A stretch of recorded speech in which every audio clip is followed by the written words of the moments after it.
Olá, eu sou Beatriz Fontes, engenheira de produção. E eu sou Marcos Veiga, engenheiro mecânico. Está começando o Conexão Industrial. Seu giro semanal pela gestão industrial de ponta a ponta. Este programa é uma parceria exclusiva com a Bittencourt e Associados, consultoria líder em gestão integrada do pedido à expedição. Isso aí. E hoje a gente tem uma missão bem específica por aqui, né? Nós vamos desdobrar a metodologia de diagnóstico da consultoria. Exato. O famoso Master Plan de Gestão Industrial. Vamos entender como funciona essa análise de ponta a ponta. Uhum. E para quem acompanha a gente, isso significa dissecar a indústria através de 5 blocos de valor que são totalmente interdependentes. Com certeza. Mas vamos combinar uma coisa desde já para nossa audiência.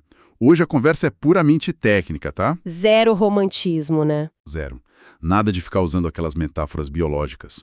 A gente não vai dizer que o setor de vendas é o coração da fábrica ou que planejamento é o cérebro. Até porque a engenharia não precisa dessas metáforas para ser fascinante. Verdade. Exatamente. Nós vamos falar a linguagem da realidade do chão de fábrica. Ou seja, processos desenhados, matriz RACI, resultados financeiros reais. Uhum. A consultoria sênior não olha para departamentos isolados competindo entre si. Ela olha para o fluxo contínuo. E todo fluxo contínuo tem um ponto de origem que é inegociável, né? A entrada da demanda. O que já nos joga direto para o nosso primeiro bloco. Que é a inteligência de fluxo e demanda. É onde tudo começa. Isso. Esse bloco engloba basicamente a área comercial, o PCP, que é o planejamento e controle da produção, e também o supply chain, a área de suprimentos. Uhum. O objetivo estratégico aqui é criar uma sincronia perfeita, sabe? Entre vender, abastecer e produzir. A teoria é linda, mas na prática, o chão de fábrica vira um caos quando isso não está alinhado. Nossa, total. Vira um cabo de guerra, né? Sim, porque pensa bem, o comercial naturalmente quer fechar a venda a qualquer custo. Ele quer prometer a entrega para amanhã para garantir aquela comissão. Uhum, o famoso vende primeiro, depois a gente vê como entrega. Exato. E aí que o sistema quebra. Se o comercial tem a palavra final sobre o prazo, sem nem olhar para a capacidade instalada da fábrica, o desastre é matemático. Aí o PCP entra em desespero, né? Entra. O PCP recebe aquele pedido classificado como urgente e precisa atropelar todo o planejamento da semana. O que significa parar a produção de um lote enorme na metade para encaixar a urgência. Exatamente. Isso gera uma ociosidade gigante. E a área de suprimentos fica forçada a comprar matéria-prima de última hora. Pagando aquele ágio absurdo no material e ainda gastando com frete aéreo de emergência. Pois é. E no fim das contas, o lead time, que é aquele tempo total desde a entrada do pedido até a entrega, vira uma ficção completa. Sem contar o capital de giro, né? Porque estoque parado é dinheiro perdido. Nossa, muito bem lembrado. O cliente acaba recebendo atrasado de qualquer jeito e o estoque da fábrica vira um cemitério de dinheiro empatado. O faturamento sobe, mas o caixa sangra. Mas vamos aprofundar um pouco isso. Vamos lá.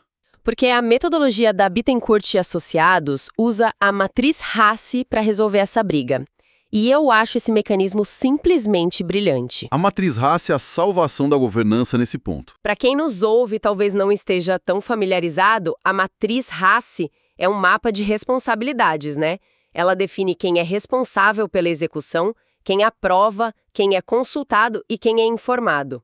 Uhum. E sobre o prazo de entrega, a configuração que o Master Plan defende gera bastante atrito em empresas com baixa maturidade. Bastante mesmo, porque nessa estrutura correta, o comercial não aprova o prazo. Isso, o comercial é só a letra C, de consultado. Exato. O vendedor informa qual é a janela ideal para fechar o negócio com o cliente, mas quem carrega a letra A, quem realmente aprova e assina embaixo daquela promessa de data, é o PCP. Mas me diz uma coisa, isso não gera uma guerra interna? Tipo, o vendedor gritando que o PCP está travando as metas dele? Gera, claro que gera.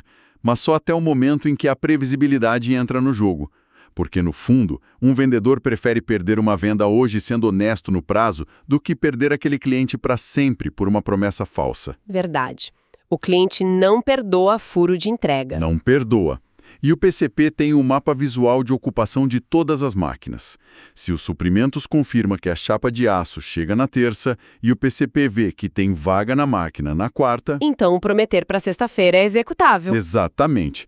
Deixa de ser uma aposta e passa a ser engenharia de planejamento puro. Perfeito.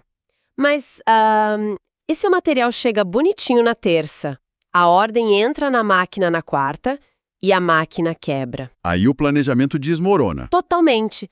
Todo aquele esforço brilhante do PCP vai por água abaixo se a execução física não der conta, o que nos lança direto no segundo bloco. A engenharia de ativos e performance. Porque o fluxo só existe se houver performance real. Exatamente. É a hora em que a gente sai um pouco da planilha e entra na graxa, né? No metal, nos motores. Uhum. É o domínio da engenharia de processos, da manutenção, o famoso PCM, e daquela filosofia vital, o TPM. E aqui a gente não pode deixar de isolar o indicador central dessa fase, o OEE. Ah, o OEE, Eficiência Global do Equipamento. Esse indicador não perdoa ninguém. Pois é, porque muita gente acha que se a máquina está ligada e fazendo barulho, a fábrica está sendo eficiente. É uma grande ilusão de ótica. O OEE desconstrói isso, porque ele cruza 3 fatores essenciais: disponibilidade, performance e qualidade. Detalhe um pouco isso pra gente. A disponibilidade seria o tempo de máquina rodando? E isso, ela avalia o tempo que a máquina deveria estar rodando contra o tempo que ela realmente rodou. Se ela parou do nada por falta de manutenção preventiva, a nota cai na hora. Uhum. E a performance? A performance avalia a velocidade. A máquina estava rodando, beleza, mas estava produzindo 100 peças por hora quando a capacidade de projeto era de 120. Nossa, é uma perda invisível absurda. Exato. Você está perdendo dinheiro por lentidão disfarçada de operação normal. E, por fim, o fator qualidade, que mede quantas dessas peças saíram boas logo de primeira. Sem precisar de retrabalho, né? Isso. Porque se a máquina rodou o dia todo na velocidade máxima, mas 20% do lote foi para o lixo, seu OEE real despenca. E em diagnósticos práticos a gente vê muito OEE na casa dos 40%, né? Demais. A fábrica desperdiçando mais da metade do faturamento e achando que precisa comprar máquina nova, sendo que o problema está no tempo de setup, por exemplo. O setup, aquele tempo gasto trocando o molde ou a matriz para passar do produto A para o produto B. Isso é um ralo de dinheiro. Um ralo gigante. E a engenharia de processos ataca isso mudando o método, transformando o que dá em setup externo, ou seja, com a máquina ainda rodando, o que levava 4 horas passa a levar 20 minutos. Nossa, devolver horas de produção sem gastar 1 centavo com máquina nova é sensacional.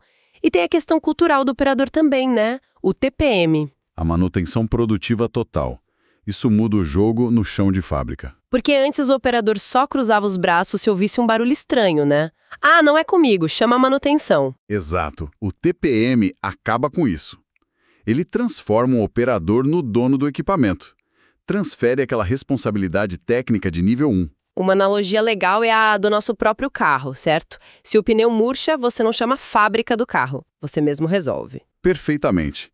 O operador treinado faz a limpeza técnica, a lubrificação, aperta um parafuso frouxo. E os técnicos seniores ganham tempo para focar na confiabilidade. E não ficam correndo igual bombeiros apagando pequenos incêndios o dia inteiro. Exato. Agora, vamos conectar as pontas. A gente tem um planejamento de PCP excelente, as máquinas estão voando com um ótimo OEE. Uhum. Mas e se toda essa velocidade estiver produzindo peça defeituosa em massa? Aí é o caminho mais rápido para a falência. Produzir rápido sem precisão não é eficiência, né? E isso aciona automaticamente o nosso terceiro bloco. Garantia, conformidade e precisão. O filtro de qualidade absoluto. É o freio de segurança da operação. E aqui a gente fala do sistema de gestão da qualidade, dos laboratórios e de uma área que eu acho crucial, a metrologia. A metrologia é vital. E, infelizmente, é muito negligenciada em fábricas de baixa maturidade. Nossa, sim. Imagina o impacto de uma fábrica calibrando peças de aviação com um paquímetro que caiu no chão mês passado e não foi recalibrado. É o cenário perfeito para uma catástrofe silenciosa. Se as balanças e micrômetros não têm certificados rastreáveis, A fábrica está medindo o irreal. O operador acha que a peça tem 10 milímetros, mas o instrumento mente para ele. Sim, está roubando milímetros. A peça defeituosa avança na linha, gasta energia, gasta embalagem, e quando chega no cliente, a linha de montagem dele trava. E aí a gente esbarra no tal custo da não qualidade, né? Que não é só a matéria-prima que vai para o lixo. Longe disso. O retrabalho é o maior vilão aí, porque você ocupa tempo de máquina e paga o operador 2 vezes pela mesma peça. É verdade. E tem o risco da rastreabilidade. Se o cliente devolve um lote inteiro e você não tem registros rígidos de quem operou ou de qual matéria-prima foi usada... Você não consegue isolar o problema. Exato. E em vez de fazer um recall cirúrgico de 100 peças, você faz de 100 mil por precaução. Sua margem de lucro vapora. Impressionante. Mas digamos que está tudo perfeito até aqui. Qualidade impecável, máquina voando, PCP redondo, a fábrica está salva. Não, de jeito nenhum, porque a fiscalização do Ministério do Trabalho pode bater na porta amanhã cedo. Nossa, é verdade. E aí a gente colide de frente com o quarto bloco. Compliance, EHS e sustentabilidade. O escudo legal do negócio, o EHS, que cuida do meio ambiente, saúde e segurança, existe para garantir o famoso risco zero. É a licença para operar, né? Não é só entregar protetor auricular e colocar placa de chão molhado. Com certeza não. Pensa na NR12, por exemplo, que exige segurança física nas máquinas. Tem gestor que acha que é luxo instalar cortina de luz. Ah, a máquina funciona assim faz 20 anos, para que gastar com isso? E é assim que acontecem as amputações. Além da tragédia humana irrecuperável, o impacto no negócio é brutal. Uma máquina sem bloqueio gera interdição sumária do setor. A produção simplesmente congela, né? Congela. E o passivo trabalhista pode falir a empresa. Por isso que programas de risco, como o PGR, não podem ser só papéis de gaveta. Precisam ser documentos vivos na mão da liderança. E a sustentabilidade entra com a mesma força. Não é só fazer marketing verde na internet. Não, é conformidade ambiental dura e crua. Destinação de efluentes, descarte de químicos com empresas licenciadas, porque um embargo ambiental paralisa a fábrica tão rápido quanto uma liminar judicial. De nada adianta ter o melhor OEE do setor se a fábrica amanhece lacrada com um cordão de isolamento. Pois é, mas para que tudo isso funcione, desde o planejamento até o compliance ambiental, existe um motor fundamental. E assim a gente desemboca na fundação de tudo. O quinto e último bloco, desenvolvimento humano industrial. Porque, planilhas do PCP e laudos de metrologia não tomam decisões sozinhas às 3 da manhã no turno da madrugada. Quem faz a disciplina acontecer são as pessoas. E aqui a gestão é focada na realidade bruta do chão de fábrica. Exato. Recrutamento técnico, treinamento e retenção. E os indicadores humanos aqui batem direto no caixa da empresa. Especialmente o turnover.